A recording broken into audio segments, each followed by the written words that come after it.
محترم ناظرین و سامعین، السلام علیکم ورحمۃ اللہ وبرکاتہ۔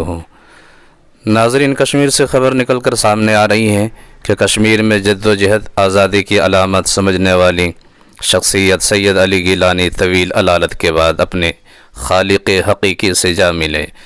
سید علی گیلانی سن 1929 عیسوی میں سوپور کے قریب پیدا ہوئے۔ 93 برس کی عمر میں ان کا انتقال ہو گیا۔ سید علی گیلانی کی وفات کے بعد سری نگر میں کرفیو نافذ کر دیا گیا ہے۔ گھر جانے والے تمام راستے بند کر دیے گئے ہیں۔ صحافیوں کو بھی گھر کی طرف جانے کی اجازت نہیں ہے۔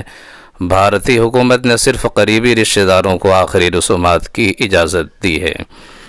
سری نگر میں حریت پسند رہنما سید علی گیلانی کی رہائش گاہ کے باہر کے مناظر بھارتی سیکورٹی فورس اور پولیس کی بھاری نفری موجود ہے۔ اسی طرح سے ناظرین، پنجہ شیر میں مجاہدین کے حصار میں آنے کے بعد باغی اب مذاکرات پر زور دے رہے ہیں، جبکہ امارت اسلامی نے انکار کر دیا ہے۔ پنجہ شیر کے باغیوں کے لیے مذاکرات کے دروازے بند ہو گئے ہیں۔ دعوت و ارشاد کے کونسل کے سربراہ مولوی امیر خان متقی نے یہ کہا۔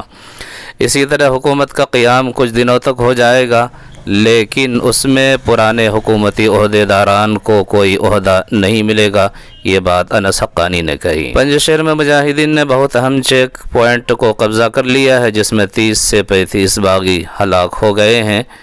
پنجہ شیر کے مقام پر اس تصویر میں آپ دیکھ رہے ہیں کہ مجاہدین کی جانب سے باغیوں پر حملے کے بعد ایک چوکی پر آگ لگنے کے منظر صاف نظر آ رہا ہے۔ تو ناظرین، یہ ساری خبریں افغان میڈیا کے حوالے سے آپ حضرات کی خدمت میں پیش